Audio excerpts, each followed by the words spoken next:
देवयात भाजप पदाधिकाऱ्यांचा अनोखा आंदोलन, प्रभाग समिती कार्यालयाबाहेर कचरा टाकून निषेध प्रदर्शन। दिवा शहरात वाढत चाललेली घाणीची समस्या, ठिकठिकाणी साचणारा कचरा आणि दिवसेंदिवस बिघडणारी स्वच्छता व्यवस्था यामुळे नागरिक त्रस्त झाले आहेत। अनेक तक्रारी करूनही प्रशासनाने समस्या दुर्लक्षित केल्याचा आरोप करत दिवा शहर मंडळ अध्यक्ष सचिन भोईर यांच्या नेतृत्वाखाली भाजप पदाधिकाऱ्यांनी ठाणे महानगरपालिकेच्या दिवा प्रभाग समिती कार्यालयाबाहेर कचरा टाकून अनोखे आंदोलन केले। या आंदोलनात अध्यक्ष सचिन भोईर, महिला मोर्चा अध्यक्षा सपना भगत, रोशन भगत, अंकुश मडवी, विजय वाघ, प्रवीण पाटील, श्रीराम भगत, नितीन कोरगावकर, अनुराज पाटील, कल्पेश सारस्वत, साधना सिंह, पूनम सिंह, प्रवीण महाकाल यांसह अनेक पदाधिकारी उपस्थित होते।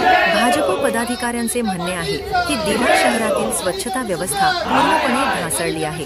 वेळेवर कचरा न उचलल्यामुळे रस्त्यांवर मोठमोठे कचऱ्याचे ढिगारे तयार झाले आहेत, ज्यामुळे विविध रोगराई पसरण्याचा धोका वाढला आहे। त्यांचा आरोप असा, नागरिकांच्या सततच्या तक्रारी असूनही महानगरपालिका गंभीर नाही, म्हणूनच आम्ही कचरा थेट प्रभाग समिती कार्यालयाबाहेर टाकून अधिकाऱ्यांना खरी परिस्थिती दाखवली। स्थानिक नागरिकांनीही या आंदोलनाला समर्थन देत तातडीने स्वच्छता व्यवस्था सुधारण्याची मागणी केली। पालिका प्रशासन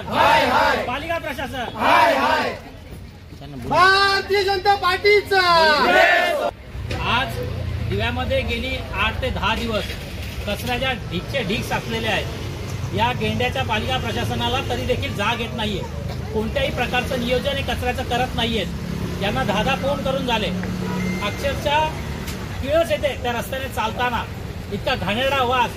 आज त्याच कचऱ्याचे डबे उचलून आणि या पालिकेच्या ऑफिसमध्ये टाकलेत। घनकचरा विभाग जो आहे त्या परदेशी साहेबांच्या केबिनला टाकलेले, जेणेकरून यांना दिववासियांची जी हालत आहे आताची सध्याची ती यांना समजली पाहिजे। हाय हाय हाय हाय हाय हाय हाय भारतीय जनता पार्टीचा, भारतीय जनता पार्टीचा, पालिका प्रशासन, पालिका प्रशासन।